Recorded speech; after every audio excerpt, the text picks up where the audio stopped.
Oi, gente.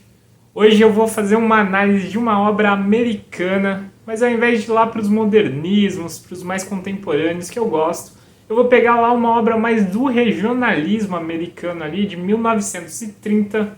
É uma obra do Grant Wood, que é bem famosa, e ela chama American Gothic. E é claro, começando pela leitura visual, a primeira coisa que a gente percebe é que essa obra ela é assimétrica. E também dá para perceber dois planos compositivos. O plano do fundo e o primeiro plano, onde estão as duas figuras humanas. No plano do fundo, o Grant trabalha basicamente com duas áreas. Uma área superior aqui, que tem essa cor bem clarinha, meio azulada, que representa o céu. E uma área inferior, onde ele vai colocar formas um pouco geometrizadas aqui, dá para perceber que elas são meio estilizadas, apesar dele estar buscando um retrato meio realista, que são casas. E a organização desse plano compositivo vai se dar basicamente a partir do eixo vertical central. Traçando então esse eixo, a gente vai ver que ele vai equilibrar os pesos do lado direito com o lado esquerdo. Do lado esquerdo, então, ele vai ter a maior figura aqui dessa parte, que é essa casa branca aqui, que tem uma forma predominantemente triangular. E o que ele vai fazer é que ele vai deslocar essa ponta aqui do triângulo para o lado esquerdo, tirando ele do eixo vertical e criando assim um peso visual. E mais à esquerda dessa forma principal, ele está trabalhando aqui essas formas semicirculares que representam árvores, mas o importante é perceber que ela tem um tom verde. E aí, passando para o outro lado do eixo, o lado direito da obra, ele tem outra parte dessa casa branca aqui, que é essa figura mais pesada desse campo. Mas ele tem bem no canto, quase na saída do quadro, ele tem essa forma que é geometrizada também, com uma pregnância mais quadrada. E ela é vermelha, o que dá bastante tensão visual por ser uma cor complementar do verde. E logo ao lado dela ele tem também esses semicírculos ali que representam árvores, que tem esse tom verde. Então ele faz esse contraste aqui de peso, deslocando um pouco a maior figura, que é predominantemente branca, então ela destaca pouco ali. Deslocando ela do eixo principal, central, mas ele cria esses dois contrastes nos opostos do quadro da cor verde com a cor vermelha. E passando para o primeiro plano, onde estão as principais figuras dessa composição, elas são duas figuras humanoides, um homem e uma mulher.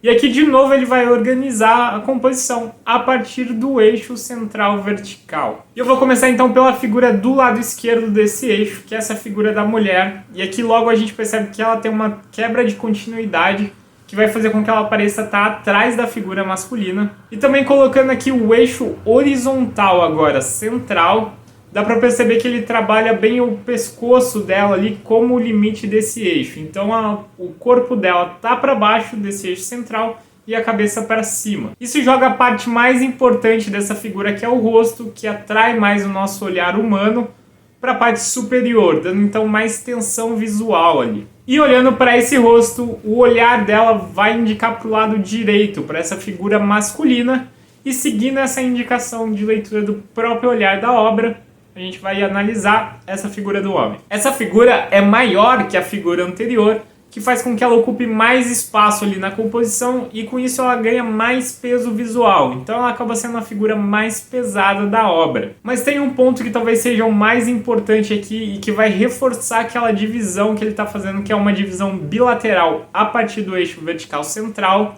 que é traçando novamente esse eixo. Essa figura está segurando essa espécie de ferramenta cujo centro dela está bem no eixo vertical. E aí, pensando naquela ideia dos terços, essa figura tem uma coisa interessante, que ela é um arco aqui com uma reta bem no meio dela, que é a reta que coincide com o eixo central. Mas se a gente pegar o tamanho dela, a altura dela na obra, ela tem mais ou menos 1/3 de altura ali, o que vai fazer com que ela setorize a obra. E ela vai acabar setorizando a obra no que está acima dela, que são os pontos lá que tem mais tensões visuais, e no que está abaixo, que é um ponto quase monocromático aqui, de tons azul bem escuro. E olhando aqui para a relação do plano do fundo com o primeiro plano, aquele triângulo lá, que é a casa branca, ela está deslocada bem entre as duas cabeças. Então o ponto central ali, o vértice do triângulo, ele é bem ao meio entre as duas cabeças humanas.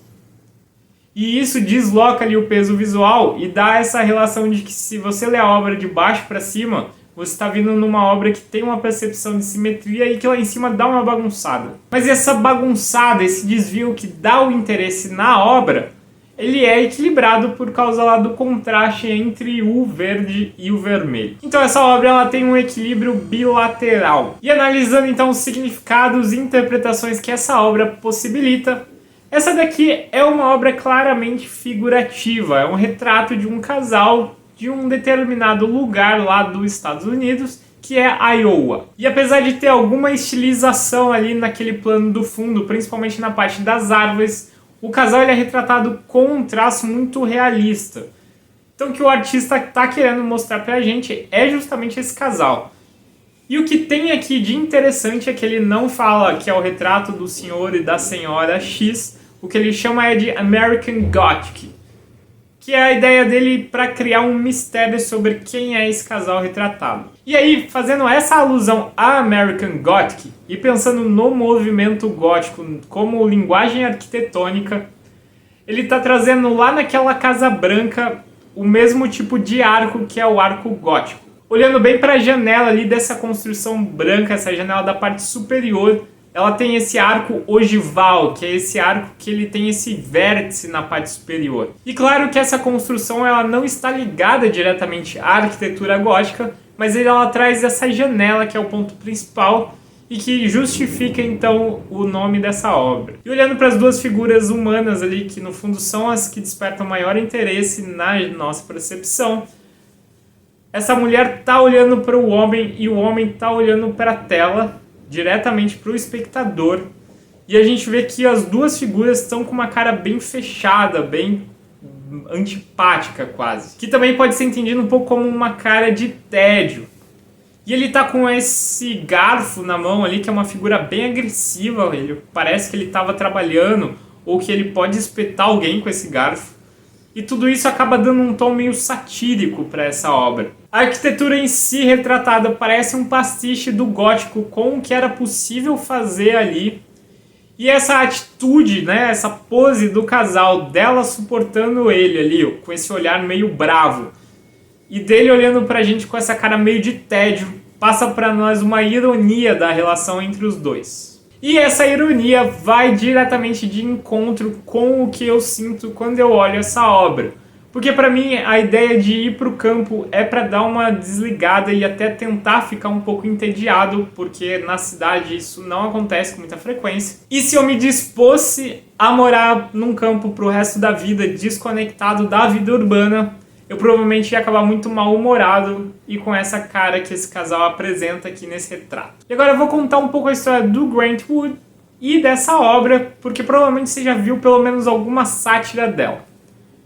Mas o Grant nasceu lá em 1891 em Iowa, num distrito rural. Depois que o pai dele faleceu, ele e a mãe mudaram para Cedar Rapids, que é a segunda maior cidade ali do estado.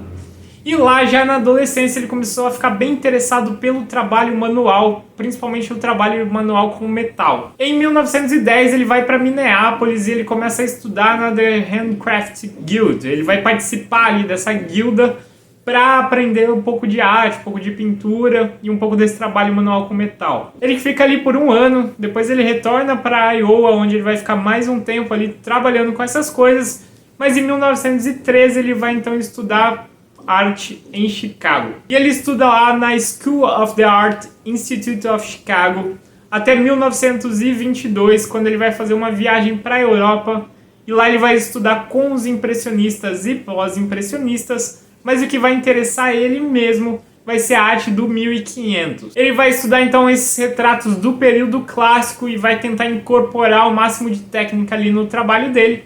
E em 1928 ele retorna para os Estados Unidos. E aí em 1930 ele pinta essa obra, American Gothic, para um concurso do Art Institute of Chicago. E ele acaba tirando o terceiro lugar lá, ganha um prêmio baixo.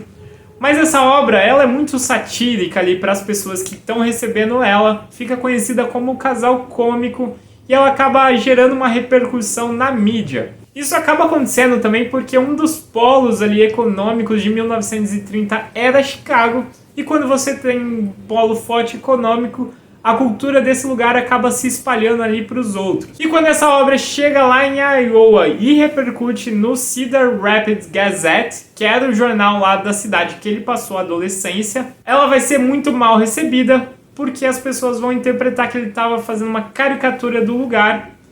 E aí o Woody vai entrar em um conflito ali, dizendo que na verdade ele aprecia aquele lugar, ele estava fazendo uma homenagem. E com isso ele vai começar a defender a Iowa nos discursos deles, falando que ele teve que sair de lá, estudar na Europa para entender o funcionamento daquele lugar e para retratar com essa nostalgia. E essa obra então, a partir daí, vai ser super polêmica, porque vai ter gente que vai ler ela como uma sátira, que nem eu leio, e vai ter gente que vai ler ela como um conforto ali, uma homenagem. E como eu sempre faço, acho que é legal pensar o período ali, 1930, é logo após a crise de 1929, que quebrou as bolsas de valores. Então existia ali uma tensão real entre o campo e a cidade.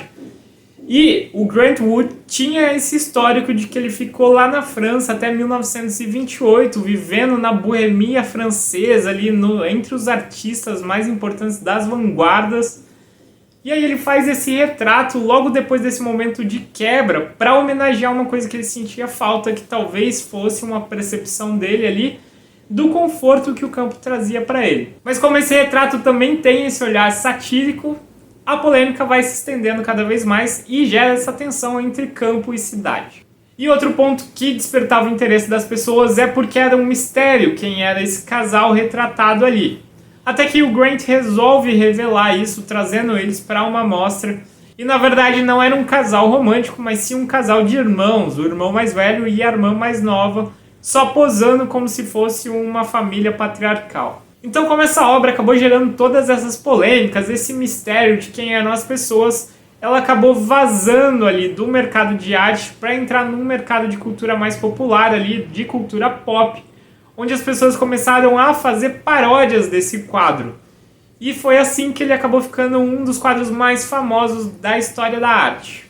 E se você gostou então dessa análise visual e da história dessa obra do Grant Wood e quiser acompanhar mais desses vídeos, se inscreve aqui no canal e aproveita para dizer no comentário o que você acha dessa história e do trabalho dele. Para quem não me conhece, eu sou designer de produto. Lá no meu Instagram eu falo um pouco de arte e mostro principalmente o dia a dia do meu trabalho criando objetos de design. Então você pode me seguir lá, tem o arroba aqui na tela, um link na descrição do vídeo e a gente se vê em breve por aqui.